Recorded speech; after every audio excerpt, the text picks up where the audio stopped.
नमस्कार, जय श्री राम। दर्शकों, सबसे पहले तो आपका धन्यवाद जिस प्रकार से आपने प्रारब्ध चैनल पर या द अभिषेक तिवारी शो पर, दोनों पर अभिषेक तिवारी शो को और अवनीश सर को जितना प्यार दिया है, उसके लिए बहुत-बहुत आपका आभार। अब चूँकि शो तो होना ही था और मैंने शीर्षक भी रखा है मोदी भूत भगाना जानते हैं। 10 दिन पहले भाऊ तोरसेकर सर दुनिया के पहले पत्रकार थे जिन्होंने कहा कि मोदी ट्रंप का फ़ोन नहीं उठा रहे हैं। इंटरनेशनल मीडिया ने कल कवर किया, उसके बाद भारत की सभी मीडिया ने कवर करना शुरू किया। ये तो एक राष्ट्रवादी विचार है। लेकिन अब फ्रस्ट्रेशन एक तो ट्रंप का इतना बढ़ा कि उन्होंने कल फिर बयान दिया और ट्रंप के उस बयान को कांग्रेस के राहुल गांधी ने कैसे किया, उस पर जियोपॉलिटिक्स बहुत होगी, लेकिन इंटरनल पॉलिटिक्स में ये जो फ्रस्ट्रेशन है, पहले मैं वो वीडियो जस्ट सुनवा देता हूं, उसके बाद हम सर का विचार लेंगे इसके ऊपर। ये कांग्रेस का ऑफिशियली, पहले मैं ट्वीट दिखा दूं। आज ट्रंप ने नरेंद्र मोदी को फोन कर 24 घंटे सीज फायर करने के लिए कहा। पहले आप हिंदी को समझिए। आज ट्रंप ने कहा, मैंने नरेंद्र मोदी को 24 24 घंटे में सीज फायर करने को कहा। खैर, भगवान भला करे कांग्रेसियों का, खैर स्टालिन का असर है संभवतः। ट्रंप ने आज कहा कि जब हिंदुस्तान पाकिस्तान का युद्ध हो रहा था, मैंने फोन उठाया और नरेंद्र मोदी से कहा कि सुन, ये जो तू कर रहा है इसको 24 घंटे के अंदर बंद कर। और नरेंद्र मोदी ने 24 घंटे में नहीं, 5 घंटे में सारा का सारा रोक दिया। ये तू तड़ाक एक वीडियो तो अमित शाह जी का भी था, लेकिन वो बिना सुनाए भी मैं बता देता हूं कि अमित शाह जी को कहा, उसको कैसे पता कि वो अगले 40 साल तक सरकार में रहेगा। मुझे पता चल गया कि ये लोग 2014 से या उससे पहले से गुजरात से वोट चोरी कर रहे थे। आश्चर्य है कि फ्रस्ट्रेशन इस हद तक हो गया कि अब वो सीधे तू तड़ाक पर। और दर्शकों, मैं आपको एक अपडेट करूं, मैं बिहारी हूं इसलिए ये बात कहता हूं। बिहार और उत्तर प्रदेश में भारत की संस्कृति की जड़ें बहुत बहुत जबरदस्त है। यहां तू तड़ाक की भाषा तो बिल्कुल बर्दाश्त नहीं की जाती है और किसी को अपमानित करने वाला व्यवहार आपके वोट परसेंट को कट ही करता है। बहुत बहुत धन्यवाद कांग्रेस के उस इकोसिस्टम का जो राहुल गांधी के इस स्वरूप को बाहर लेकर के आया, जो 2019 के पहले का स्वरूप कुछ और था। तो आदमी कितना बुरा है उसके चरित्र को जानना है तो आप उसको गुस्से में देखिए। इसी पर मैंने रखा है कि भूत भगाना जानता हूं। एक गांव था, वहां लुटेरों की फौज आती थी भूत का भेष धर के। राजा साहब तक बात पहुंची। राजा साहब ने कहा, एक भूत को पकड़ो। सिपाहियों ने किसी तरह डरते डरते उस भूत को पकड़ा, उसका मास्क उठाया तो एक उन्हीं के राज्य का एक डाकू था। राजा साहब ने उस डाकू को पहचानने से इनकार कर दिया। बोला, मुझे समझ में आ गया कि यह आदमी मासूम है, इसकी आंखों के रास्ते जो है वो भूत प्रवेश कर गया इसके शरीर के अंदर। आंखें निकाल देने से बीमारी ठीक हो जाएगी। डाकू गिड़गिड़ाने लगा और कहा, मालिक कोई भूत वूत नहीं आया है, हम लोग डाकू पैदाइशी हैं, लूटने का यही तरीका अपनाए थे। राजा साहब ने कहा, बिल्कुल ठीक बात है, लेकिन भूत भगाना मैं अच्छे से जानता हूं। तुम्हारी आंखें जब तक निकालेंगे नहीं तब तक इलाज नहीं होगा। तुम लाख चिल्ला के कहो कि मैं भूत नहीं हूं, मैं नहीं मानूंगा। मैं समझ गया हूं कि तुम्हारे अंदर एक भूत है, उसको निकालना पड़ेगा। और अंततोगत्वा राजा साहब ने आंखें निकाल ली और बाकी भूत गायब हो गए। तो ये कहानी था जो इसको मैंने कही। अब अवनीश सर से इसके बारे में चर्चा करते हैं। सर, कैसे देखते हैं सर पूरे प्रकरण को? सर अभिषेक जी, आपको नमस्कार, सभी दर्शकों को भी नमस्कार। सब देखिए, आपने तू तड़ाक राहुल गांधी की भाषा के बारे में बात किया। आप जब किसी अनुवादक से पूछेंगे, प्रोफेशनल जो ट्रांसलेटर होते हैं, तो शब्दतः ट्रांसलेट करना ये एक मैकेनिकल जॉब होती है, एक मैकेनिकल टास्क होता है, एक मैकेनिकल हुनर होता है। लेकिन जब आप एडाप्टेशन करते हैं, उसको ट्रांसलेशन नहीं बोला जाता। मान लीजिए कोई फ्रेंच का नॉवेल है, कोई फ्रेंच की किताब है, इंग्लिश में है, किसी में है, लेकिन जब आप उसका हिंदी में एडाप्टेशन करते हैं तो भावानुवाद होता है, शब्दानुवाद नहीं होता। बिल्कुल। आप जिसे कह रहे हैं कि राहुल तुम तड़ाम की भाषा कर रहे हैं, नहीं, बिल्कुल नहीं। थोड़ा सा धीरज रखें दर्शक, मेरी इस लाइन को सुन के मुझे नीचे जो है वो गालियां ना लिखिएगा साहब। देखिए ऐसा है, वो एक क्रिस्तान सोनिया का लड़का है, उसकी बड़ी बहन और जीजा एक क्रिश्चियन है, वो खुद क्रिश्चियन है, उसकी कोख विदेशी है, ननिहाल भारत से बाहर है, वो भारत के लोकतंत्र का कथित राजवंश परिवार से आता है, वो अंग्रेजी में सोचता है। ट्रंप ने जो कुछ भी कहा उसने केवल और केवल उसका शब्दानुवाद किया है। इसलिए राहुल को इस बात की तनिक भी चिंता नहीं, तनिक भी लूर नहीं। मैं लूर बिहार की लोक भाषा का एक शब्द लेके बोल रहा हूं। तनिक भी लूर नहीं, तनिक भी परवाह नहीं कि हम जिस बिहार में ये बातें कह रहे हैं वो बिहार, उत्तर प्रदेश या पूरा हिंदी बेल्ट, उसमें तू तड़ाक की भाषा किसी के लिए भी अच्छी बात नहीं होती, अच्छा लहजा नहीं होता है। उसे इस बात का कोई परवाह नहीं है, इल्म नहीं है, मैंने ये नहीं कहा, ज्ञान नहीं है ये मैंने नहीं कहा, वो जानता है वो क्या कर रहा है। तो पहला तो ये, इसलिए मैं उसके तुम तड़ाक पे बिल्कुल नहीं। अब ये अलग बात है कि उसने बिहार में कहा और एक मोही समाज के बीच में कहा, एक भावुक समाज के बीच में कहा। वो भावी ही तो है साहब, जो भी छठ आ रहा है और जोड़े चला आता है वो प्रवासी कहीं से। तो ये अलग बात है। आपने बिल्कुल कहा कि कुछ परसेंटेज का नुकसान ही होना है ऑटो में, चलिए हटा दीजिए ना, अभी चुनावी बात, अभी तो इलेक्शन का नोटिफिकेशन भी नहीं आया है बिहार का, अभी तो ये वार्म अप चल रहा है। अब आते हैं जरा ट्रंप की बात पर, उसके बाद फिर वापस चले आएंगे। मैं जियोपॉलिटिकल स्थितियों की तरफ बहुत ज्यादा ध्यान नहीं दूंगा। लेकिन साहब कोई मुझे ये बता दे हाथ जोड़ के, मैं पूछता हूं उससे कि ट्रंप 28वीं बार बोले हों या 128वीं बार बोले हों, ये बात जब जर्मनी के उस अखबार ने, जो कि 65 साल पुराना अखबार है, और जर्मनी की आप अगर जनसंख्या देखेंगे तो वहां पर अगर 2 लाख सर्कुलेशन का कोई अखबार है तो वो कितना बड़ा अखबार है। हमें आपको 5 लाख 4 लाख हमारे प्रिय दर्शक, सम्मानित दर्शक देख के चले जाते हैं, क्योंकि हम 140 करोड़ हैं। लेकिन जर्मनी के हिसाब से बहुत पुराना, प्रतिष्ठित, एथेंटिक और बड़ा सर्कुलेशन वाला अखबार है, जिसने ये खबर सबसे पहले अपने सूत्रों के आधार पर ब्रेक की कि नरेंद्र मोदी फोन नहीं उठा रहे हैं। आपने आदरणीय भाऊ का जिक्र किया, ये तो अनुभव से निकल के आती हैं चीजें और अपने संपर्क सूत्रों से निकल के आती हैं, उनको नमन है। लेकिन अगर कल ट्रंप की बात को मैं मान भी लूं कि उसने कहा कि तुम लोग न्यूक्लियर स्टेट हो, तुम लोग तो न्यूक्लियर वॉर की तरफ जा रहे हो, ऐसा कुछ नहीं हो सकता और मैं ट्रेड नहीं करूंगा, डील नहीं करूंगा, तो मोदी ने कहा नहीं नहीं ऐसा मत करिए, और हम तुरंत रोक देते हैं, राहुल ने जिसको कोट किया। अरे भैया, ट्रंप के बड़बोलेपन को नमन और उसके शब्दानुवाद करने वाले राहुल को परम नमन।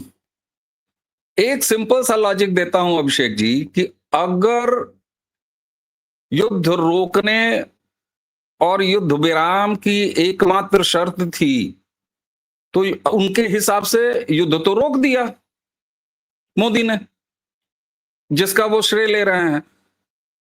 फिर भैया ये 50% का टैरिफ क्यों?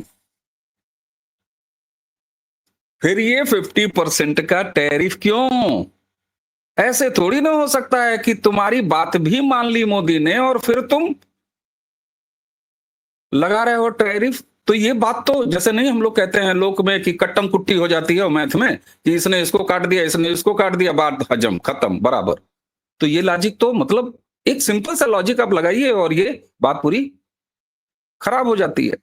ट्रंप ने ऐसा कहा क्यों? ट्रंप ने सीधी बात है, जब जर्मन अखबार ने और उसके बाद पूरे दुनिया भर के मीडिया में, सोशल मीडिया में, अमेरिका के सोशल अकाउंट्स पे आप चले जाइए, उन जगहों पर जब लगातार ये बात स्टैब्लिश हो गई कि हाँ मोदी घास नहीं डाल रहे, मोदी फोन नहीं उठा रहे, ट्रंप बार बार बात करना चाहते हैं, तो ट्रंप ने वो खिसियाहट हटाने के लिए पहली बार ये कहा कि मैंने मोदी से बात किया। 3 सवा 3 महीने हो गए ना पास को ऑपरेशन सिंदूर पर, और ये पहली बार उन्होंने कहा कि हाँ मैंने मोदी से बात किया, जबकि मोदी जी ने साफ कहा, संसद के बाहर कहा, संसद पे ऑन रिकॉर्ड कहा कि हाँ वेंस ने फोन किया था, वेंस ने बताया था कि Pakistan is going to react. हमने कहा कि ठीक है, we will hit them hard, that's it. उसको एडमिट किया। उन्होंने ये भी कहा कि ड्यूरिंग ऑपरेशन सिंदूर वेंस का फोन आया था बट आई वाज बिजी, बाद में मेरी बात हुई। तो ये तो सवाल वहां होता है। अब चले आते हैं जरा राहुल गांधी। देखिए साहब, एक सूत्र दे रहा हूं, दर्शक उसको जोड़ें। मैं कोई कयास नहीं लगा रहा हूं, सूत्र जोड़ रहा हूं, और सूत्रों के आधार पर ही बातें स्थापित होती हैं और उनका संवर्धन होता है, उनका एनरिचमेंट होता है और विचार बनते हैं और वहीं से सत्यता सामने आती है। मैं सूत्र रख रहा हूं, राहुल गांधी, जिनको अभी मैंने पूरी वंशवेली को कहा, ये क्रिश्चियन फैमिली है। कांग्रेस को जब मैं परिभाषित करता हूं तो मैं ये कहता हूं, ए हुम से चली कांग्रेस, नेहरू की कांग्रेस, उसके बाद इंदिरा में आके इंदिरा की कांग्रेस बनी और उसके बाद सोनिया की कांग्रेस बनी, जो कि पूरी तरीके से वेटिकन फार्मूले पे आधारित है। यानी एओ ह्यूम से चली कांग्रेस फिर से सोनिया के जरिए एओ ह्यूम तक पहुंच गई, क्रिश्चियन तक। अब राहुल गांधी बिहार में घूम रहे हैं, लीड कर रहे हैं यात्रा को, तेजस्वी उनके साथ हैं। कल जो मंच सजा था दरभंगा में, मंच पर कौन था? MK Stalin. एमके स्टालिन कौन है? जिनके ड्राइंग रूम पे, डाइनिंग पर लालू, तेजस्वी जाके भोजन करते हैं, वो तस्वीरें सरेआम। वही तेजस्वी उस एमके स्टालिन को बिहार की धरती पर मंच पर स्थान देते हैं, मंच पर सम्मान करते हैं, जो स्टालिन बिहारियों के लिए, बिहारी भाइयों के लिए, श्रमिकों के लिए, जो इस देश के आगे बढ़ने में अपना खून पसीना लगाता है, उसके लिए क्या क्या शब्द कहें, दोहराऊं क्या? दोहराने की कोई आवश्यकता नहीं। एमके स्टालिन को किनारे रख लीजिए। अब आइए चन्नी। ये वही चन्नी है जो पंजाब में जो कुछ भी बोलते रहे प्रवासियों के बारे में, हमारे बिहारी भाई बहनों के बारे में, और बगल में प्रियंका वाड्रा बैठ के खड़े होके ताली बजा रही थी। अब चन्नी को भी किनारे रख लीजिए। राहुल और तेजस्वी का जो ये इस समय संबंध बन रहा है, इससे पहले कोई मुझे ये बता दे कि लालू प्रसाद यादव और तमिलनाडु का स्टालिन परिवार, इनके पिता, उनसे कभी कोई ऐसा घरेलू रिश्ता रहा है क्या कि जहां वो ड्राइंग रूम और डाइनिंग शेयर करते हो? नहीं रहा ना। फिर वो कौन सा संबंध है? संबंध है तेजस्वी की पत्नी का क्रिश्चियन होना, ईसाई परिवार से आना। ये वो संबंध है जो रिश्तेदार के रूप में कन्वर्ट करता है तेजस्वी और स्टालिन के परिवार को। एक तरफ राहुल गांधी, उनका पूरा परिवार क्रिश्चियन, दूसरी तरफ MY फार्मूले के जनक लालू प्रसाद यादव, जिन्होंने अपनी मार्केटिंग की, अपनी ठेठ बिहारी लोक शैली, लोक गवई इमेज के साथ, कभी यहां तो तक लुंगी बांध के दतवन हाथ में लेके, कभी सुरती खैनी बनाते हुए, कभी हर तरह की चीजें करते हुए, भूजा खाते हुए, है ना, होली में मौज मनाते हुए, चरवाहा स्कूल खोलते हुए, यानी लोक शैली के लालू प्रसाद यादव और उनके पुत्र, जिनका अब जो दोनों संतानें हैं, ईश्वर उन्हें दीर्घायु करे, तेजस्वी की, उन दोनों संतानों का DNA क्रिश्चियनिटी से नहीं आया है तो और कहां से आया है? अब इस सवाल का जवाब धीरे धीरे मिलना शुरू हो जाएगा कि ये रिश्ता क्या कहलाता है। ये रिश्ता क्रिश्चियनिटी का है, ये रिश्ता भाई भाई का है, बहुत डीप, ये रिश्ता रिश्तेदारों का है, और ये रिश्ता इतना खोला क्यों जा रहा है? उसकी अपनी वजह है। मजहबी भीड़ सड़कों पर उतर आती है और हाथ में पत्थर ले लेती है। भीड़ तंत्र का इनका एक व्यवहार है। ये जग जाहिर है, सिर्फ भारत में ही नहीं अभिषेक भाई, ये तो पूरे विश्व में स्थापित सच है ना।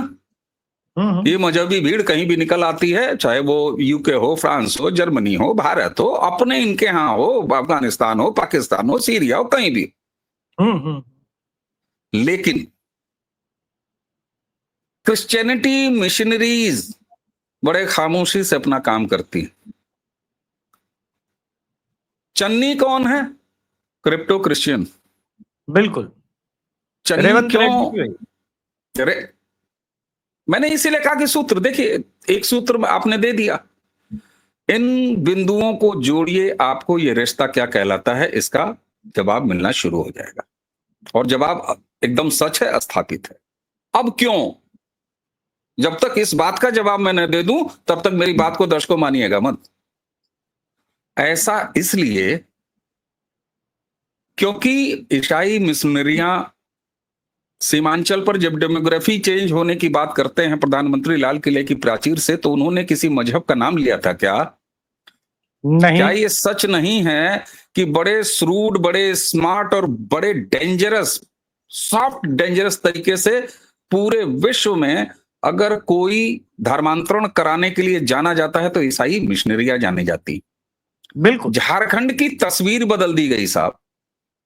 आपके उसी बिहार में आप जरा सा पता करिए, वो आंख नहीं लगते, लेकिन ये हर जगह अपना काम कर रहे हैं। तो आप मुझे ये बताइए, एक ईसाई ग्रुप जो आपस में मजहबी भाई है, रिलीजियस भाई है, वो सारे के सारे परिवार, सोनिया से लेके रेवंत रेड्डी से लेके, चन्नी से लेके, स्टालिन से लेके, तेजस्वी से लेके सारे, तो ये उस अपने वर्ग को हिम्मत और हौसला दे रहे हैं कि हम तुम्हारा रिप्रेजेंटेशन स्वीकार कर रहे हैं, उसको ओन करने के लिए तैयार कर रहे हैं। प्लस इनका सबसे अच्छा कॉम्बिनेशन सनातन विरोधियों का किससे बनता है? मजहबियों से। यानी स्मार्टली लीड करते हुई क्रिश्चियनिटी और सड़कों पर भीड़ का भरोसा मजहबियों का। आप जरा सोचिए, अगर बंद कमरे में इस फार्मूले को कोई जियाए तो फिर इस तरीके से यात्रा न करे तो और क्या करे। बिहार में ये हो रहा है। एक तरफ आपको सुरेश महतो, अमनीश पीएन शर्मा, अभिषेक तिवारी, यही नाम रखे हुए क्रिश्चियन मिलेंगे। आप पंजाब चले जाइए, नाम है गुरुबख्श सिंह, है क्रिश्चियन। कहीं कोई और नाम है लेकिन है क्रिश्चियन। अब उस वर्ग को ये खुद लीड कर रहे हैं, ओन कर रहे हैं, और उन्होंने ये कहा है कि अगर ये क्रिश्चियनिटी जिसको हम लीड कर रहे हैं, जिससे कि हमारा धर्म स्थापित होगा, सॉरी धर्म, कान पकड़ता हूं, रिलीजन स्थापित होगा, और वहां से हमें भीड़ का भरोसा ये मजहबी देंगे। हम दोनों का कॉमन एजेंडा है सनातन का नाश हो, डेंगू मलेरिया इसका सत्यानाश हो, सनातन को जड़ से मिटाना हो, जो कि वेटिकन की प्रतिनिधि सोनिया का एकमात्र उद्देश्य हो, उनके सपूत का एकमात्र उद्देश्य हो, जिसे उसे लोकल मिठाई के रैपर पे अंदर कैडबरी का चॉकलेट उर्फ तेजस्वी यादव मिल रहे हो क्रिश्चियन के रूप में। तो आप मुझे बताइए, ये स्थिति नहीं पैदा होगी तो क्या होगी? ये पूरी तरीके से राहुल, इंडिया अलायंस, तेजस्वी और समस्त क्रिश्चियन नेताओं का, जो क्रिप्टो क्रिश्चियन भी जिनमें शामिल हैं, उन सबका मिशन ईसाई है बिहार में। इस सत्य को स्थापित कर लीजिए। बिल्कुल बिल्कुल, मिशन ईसाई बिहार में। सर, मिशन ईसाई बिहार को बढ़ाने के लिए न्यूज लॉन्ड्री ने 25 अगस्त को एक आर्टिकल छापा कि 5 कॉन्स्टिट्यूंसी में लगभग 1.5 lakh voter clustered around 1200-1300 house hold में लगातार इनरोल्ड किए गए और हटाए गए, और ये सब इन्वेस्टिगेशन है। उसको इलेक्शन कमीशन ट्वीट पर कोट करती है कि न्यूज लॉन्ड्री द्वारा भ्रामक पड़ताल की गई है। विशेष गहन पुनर्निरीक्षण का दायरा और प्रक्रिया। बिहार में गहन निरीक्षण में 7.89 करोड़ मतदाताओं का घर घर जाकर बूथ लेवल पर सत्यापन अधिकारियों के द्वारा किया गया है। मतदाता क्लस्टरिंग का दावा गलत है। बिहार के ग्रामीण अर्ध शहरी क्षेत्रों में एक ही मकान संख्या, खाता, टोला मोहल्ला के अंतर्गत समान पते पर कई परिवार रहते हैं। राजस्व अभिलेख में भूमि या मकान के अभाव में कभी कभी एक ही पते पर सैकड़ों मतदाता दर्ज दिखाई पड़ते हैं। मैं ये समझना चाहता हूं सर, ट्विटर पर काउंटर करने से क्या मिल पाएगा चुनाव आयोग को जब तक सॉलिड कार्रवाई ना हो? और कार्रवाई कैसे हो? संजय कुमार पर एफआईआर हो तो सुप्रीम कोर्ट कहता है स्टे। इस प्रॉब्लम का सॉल्यूशन क्या है? ये सब क्रिप्टो में आ गए हैं क्या सर? साहब देखिए, बड़ी शर्मनाक बात है जो बार बार मुझे ये शेर पढ़ने पर मजबूर कर देती है कि सबको सभी के दाग दिखाता है आईना, खुद अपनी स्यापीठ छुपाता है आईना। 2.25 लाख केसेस सुप्रीम कोर्ट में पेंडिंग है।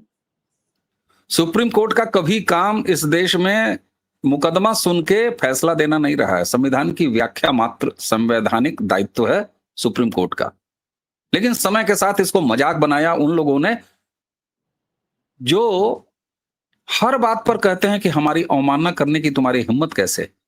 एक बात बड़ी साफ हो जानी चाहिए, और मैं पूरी विनम्रता और निर्भीकता से कह रहा हूं इस मंच से, और बार बार कहता हूं,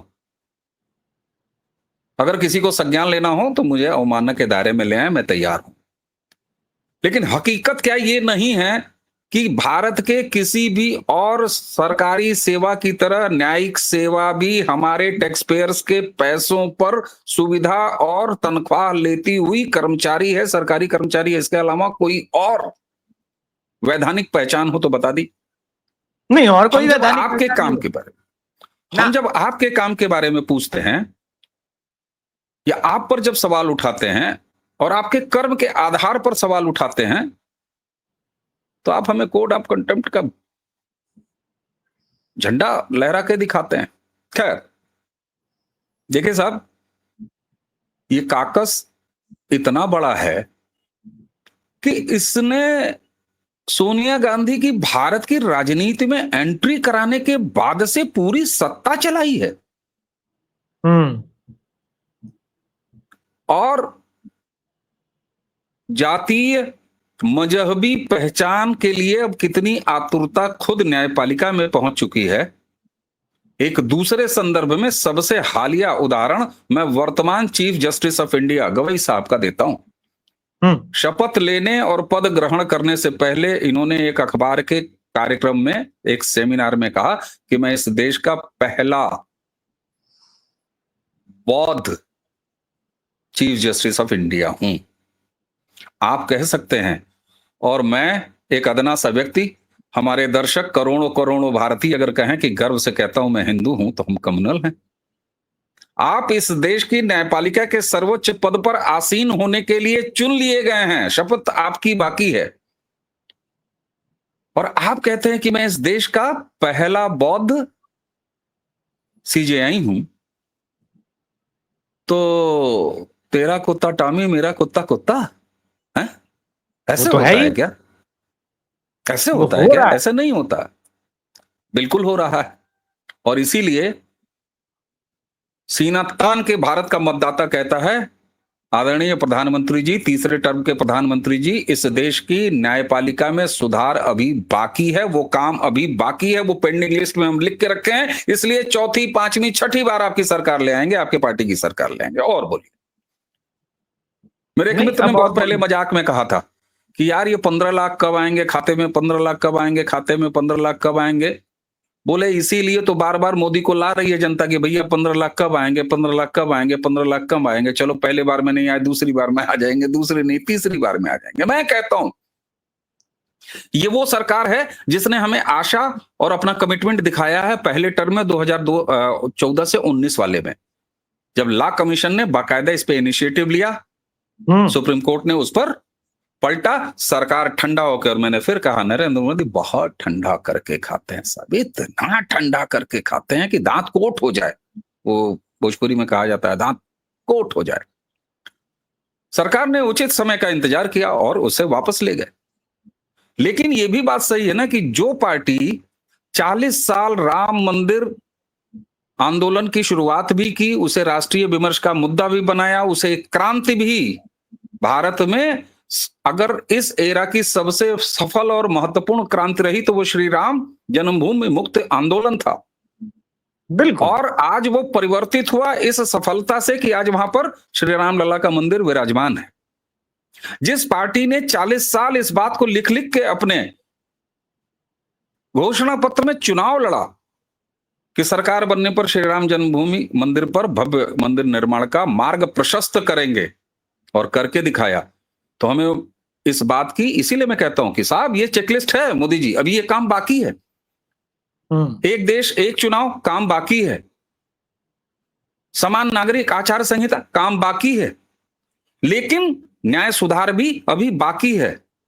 और ये भरोसा तब पॉजिटिव बनता है क्योंकि ये सरकार परफॉर्म कर रही है, लगातार करके दे रही है। और एक चीज मैं आपको बताऊं, राहुल गांधी और इनके गिरोह का फ्रस्ट्रेशन और इनकी भाषाई बेअदबी, उसके लिए बड़ी एक शब्द है, मैं उसे बपरे की मात्रा बेतमीजी कह रहा हूं। दर्शक उस शब्द को अपने आप जोड़ लें, क्योंकि YouTube की अपनी मर्यादा है, आप समझ सकते हैं मर्यादा क्या है। मतलब इनका टेक्निकल डंडा है, अभी इनका कीवर्ड जो है पकड़ेंगे और पता चला कि हमारा और अभिषेक जी का दोनों का बंटाधार हो जाए, तो फायदा क्या। दर्शक उसको जोड़ लें, बेतमीजी। ये क्यों अब सरफेस पे आ रही है? कारण ये कि वोट चोरी नाम की जो फ्रॉड फिल्म थी, जिसके बदौलत ये बांग्लादेश करा चुके थे सपने में, राहुल न जाने कभी करा चुके थे। और ये राहुल गांधी जो मंचों से बोल रहे हैं, तुम तड़ाक जो कर रहे हैं, अपनी बहन को कह रहे हैं कि बैठो बैठो, शायद सैयारा देख के चले आए होंगे, कमर पर ऐसे बेल्ट की तरह पकड़ो पकड़ो। ये प्रधानमंत्री बन चुके हैं। ये सपने में रोज रात को प्रधानमंत्री पद की शपथ ले लेते हैं और सुबह पूरे दिन अगले दिन प्रधानमंत्री की तरह व्यवहार करते हैं इस देश के। और लोग कहेंगे कह रहे प्रधानमंत्री ऐसे कैसे व्यवहार करेगा, तुम तड़क करेगा। अरे आप ये बताइए, जो पारिवारिक संस्कार होंगे वही तो। और कोख का संस्कार कहीं, कोख का संस्कार कभी मिटता नहीं भाई, कभी नहीं मिटता। और उसके लिए मां जिम्मेदार होती है, संस्कार के लिए तो मां जिम्मेदार होती है। तो इनका फ्रस्ट्रेशन इसलिए है कि नहीं हुआ साहब, वोट चोरी नाम की फिल्म फ्लॉप हो चुकी है, खत्म, नहीं हुआ। और आपने बिल्कुल सही कहा, लेकिन एक आपके पास तो बिहार की सर्वाधिक ग्राउंड रिपोर्ट है, लेकिन आप मेरी बात की तस्दीक करिएगा, अगर मैं गलत हूं या मेरे सूत्र अगर गलत कह रहे हो या मेरी सूचना अगर गलत हो तो आप मुझे दुरुस्त भी करिएगा अभिषेक जी। जरूर। तेजस्वी, उनकी पार्टी, उनके पार्टी के जितने भी गंभीर नेता हैं, उनको ये पता लग गया है कि इस आदमी के चक्कर में हमने अपने पैर पर कुल्हाड़ी मार ली है। बिल्कुल बिल्कुल सटीक बात है, बिल्कुल सटीक बात। और राहुल गांधी इस यात्रा को क्यों कर रहे हैं? राहुल गांधी ये पूरी कवायद सिर्फ इस बात के लिए कर रहे हैं कि जब वो तेजस्वी के सामने बैठे टेबल पर सीट बंटवारे के लिए, तो वो वहां पर अपनी बार्गेनिंग पावर मजबूत करके बैठे और कहें हमें 80 सीट दे दो, 100 सीट दे दो। ये मात्र इतने की कवायद है। अब लोग कहेंगे जब इतना तनातनी है तो ये रिश्ता एक साथ क्यों कह रहा है? मैंने पहले किया, रिश्तेदार हैं, अब्राहमिक रिलीजन के एक रिश्तेदार हैं भाई, क्या बात कर रहे हैं आप? यहां उत्तर प्रदेश में अक्रॉस द पार्टी क्षत्रिय विधायकों का सम्मेलन हो जाता है। हम वो भारतीय लोग हैं भाई, हम वो भारतीय समाज है, तो आप इनसे अपेक्षा नहीं करेंगे? आप बताइए चन्नी क्यों चले? कै वोट है बिहार में चन्नी का? एमके स्टालिन का कै वोट है बिहार में, क्यों चले आए? और कितने लोग बिहार में तमिल समझते हैं? भाई मजहबी भाई हैं, अब्राहमिक भाई हैं, रिश्तेदार हैं। आप ये बताइए, रिश्तेदार कहीं से भी चुनाव लड़ जाता है, हमारे यहाँ लोग बोरिया बिस्तर उठाते हैं, चले जाते हैं, कहते हैं अरे हमारे फलाने जो है रिश्तेदार जो चुनाव लड़ रहे हैं। तो यहां क्रिश्चियन रिश्तेदारी थी। और एक चीज और अंत में, बिहार की जनता जो ग्राम प्रधानी को भी प्रेसिडेंशियल इलेक्शन की तरह सीरियसली लड़ती है, जिसके रग रग में राजनीति बसी है, रची है और बड़ी गंभीरता से रची है, उसको वोट चोरी का कॉन्सेप्ट समझाने पहुंचे हैं राहुल गांधी।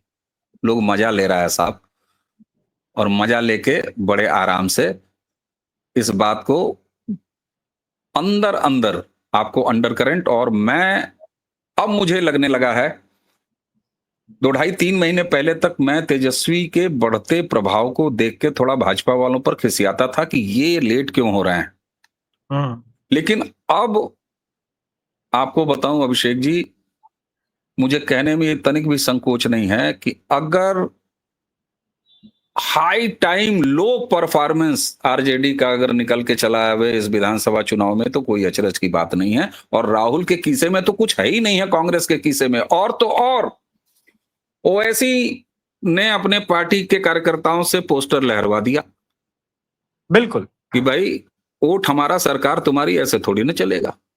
क्यों? क्योंकि उसके भाई 5 विधायक जीत के आए थे और उनको जो है तड़िया के भगा ले आए तेजस्वी, तो अब वो भी अड़े हुए हैं। पटना की रैली क्यों रद्द हुई? मौसम तो मेरे ख्याल से बिहार का ठीक है, पटना का ठीक है, आप तो बैठे हुए हैं पटना में। हाँ तो सब चीजें शुरू हो चुकी हैं। और 100 बात की एक बात, अभी तो न नोटिफिकेशन आया, अभी तो मोदी जी गए कामकाज करने, 12-14 हजार की परियोजना दे के आए, काम कर रहे हैं। नीतीश जी अपना काम कर रहे हैं, सारे काम जितने पेंडिंग थे सब नीतीश जी करते चले जा रहे हैं। अभी तो असली खेला बाकी है, जब नरेंद्र मोदी चुनाव प्रचार में उतरेंगे। प्रचार शुरू ही नहीं हुआ। ये तो वही है कि नौटंकी अभी शुरू नहीं, बहरे तबील में ही सारा पैसा लुटा दिया, फिर आगे बारात के परछावन में क्या लुटाओगे? क्यों? क्योंकि नकारात्मकता इतनी ज्यादा फैल गई है। और जब इस फैलाई गई नकारात्मकता के ऊपर भारतीय जनता पार्टी, एनडीए, नरेंद्र मोदी की सकारात्मकता वाला मामला आएगा, तब ये चुनाव बिहार का कहां जाएगा। इसीलिए मैं कहता हूं कि अगर ऑल टाइम लो परफॉर्मेंस हो जाए आरजेडी की, तो कोई अचरज की बात नहीं। तो चलिए बिहार की जनता कैसे बुद्धिमान है, इसको दिखा देते हैं बस थोड़े देर में। सवाल कांग्रेस के प्रतिनिधि से है। आपने संविधान पर खतरे और उसके सुरक्षा की बात बताई। भारत का संविधान जो 26 जनवरी 50 से लागू है, उसके अनुच्छेद में 44 में लिखा हुआ है कि देश में एक समान नागरिक कानून होगा। अनुच्छेद 47 में लिखा हुआ है कि किसी भी नशीले पदार्थ का देश में प्रयोग नहीं होगा। अनुच्छेद 48 में लिखा है कि गो हत्या नहीं होगी। जब देखिए सर, ये कांग्रेस के एक कॉमन मैन, कॉमन बिहारी ने क्वेश्चन पूछ लिया। ये बिहार का इंटेलेक्ट है सर। क्या प्रभात खबर है, प्रभात खबर का धन्यवाद देना पड़ेगा, क्योंकि बहुत जबरदस्त आदमी को माइक दिया और हिला के रख दिया इस आदमी ने। बिल्कुल ठीक बात, वही कह रहा हूं मैं। देखिए साहब, अभी तो मतलब ये लोग होता है ना कि वही मैंने कहा कि भाई अभी तो खाना शुरू ही नहीं हुआ। वो 5 स्टार में लोग जाते हैं तो उनका एक बड़ा स्मार्ट तरीका होता है, वो आपको स्टार्टर इतना खिला देंगे कि पेट में भर जाएगा। वो दही भल्ला और ये समोसा, चाट, टिकिया, कुल मिला के 500 रुपए का स्टार्टर खिला देंगे। उसके बाद मेन कोर्स में आप जब जाइएगा तब तक आपका पेट भरा हो जाता है। इसलिए बिहार में भी इनके साथ वही स्थिति होने जा रही है और वही स्थिति हो रही है। सवाल ये होता है कि बिहार के लोगों को, और जो हमारा भावुक समाज है उसमें उत्तर प्रदेश भी शामिल है, उसमें पूरा हिंदी बेल्ट भी शामिल है, जो भावुक समाज होता है उसे ये जान लेना होगा, अब स्वीकार करना होगा कि ये क्रिश्चियनिटी की नाव पर सवार ऐसे राजनीतिक घराने हैं जो आपस में इस अब्राहमिक रिलीजन के बंधन में बंधे हुए रिश्तेदार हैं। और इनसे अगर आपने अपने समाज को नहीं बचाया तो फिर आप सोचें कि आप कितने बड़े खतरे की तरफ बढ़ते नजर आएंगे या बढ़ रहे हैं। मैं तो ये कहूंगा। अवनीश सर, आप शो में आए उसके लिए बहुत बहुत धन्यवाद। और आपने जो ये बात कह दी अब्राहमिक रिलीजन वाली, सबसे ज्यादा भूत भगाने की प्रक्रिया जो है या फिल्में जो है यहीं से बनती है। लेकिन नरेंद्र मोदी वास्तव में दर्शकों भूत भगाने में मास्टर आदमी है। जैसे उन्होंने राजा साहब ने कहानी में डकैतों का भगाया था, तो बस बिहार के से भूत भगाने की तैयारी शुरू हो गई। जी सर। और आपने मोदी जी का नाम ले लिया, मैंने बीच में भी कहा था एक बार और चलते चलते रिपीट कर दे रहा हूं। जब 15 अगस्त को उन्होंने कहा कि डेमोग्राफी बदलने पर हम टास्क फोर्स और टाइम बाउंड काम कर रहे हैं, तो डेमोग्राफी केवल मजहबी नहीं बदलता है, क्रॉस भी बदलता है और ग्राउंड पर बदलता है। वो दोनों को एड्रेस कर रहे थे और उसको भली भांत डिकोड किया है इस अब्राहमिक रिश्तेदारी। बिल्कुल बिल्कुल। बहुत बहुत धन्यवाद सर, आप शो में आए। दर्शकों से निवेदन है, द अभिषेक तिवारी शो और प्रारब्ध को यूं ही प्यार देते रहिए। आपको जल्दी ही अभिषेक तिवारी प्रारब्ध पर दिखेगा, क्योंकि वहां भी कुछ मौसम बदल रहा है और टॉपिक बदल रहा है। बस थोड़े घंटे 2 घंटे का वेट कर रहा हूं, क्योंकि वहां मुझे पीसी में जाना है बिहार बीजेपी के, क्योंकि जो स्टालिन और अब्राहिमिक रिलीजन ने कर दिया है उसके बाद इनका एक्शन शुरू होने वाला है। धन्यवाद सर। धन्यवाद, नमस्कार, प्रणाम।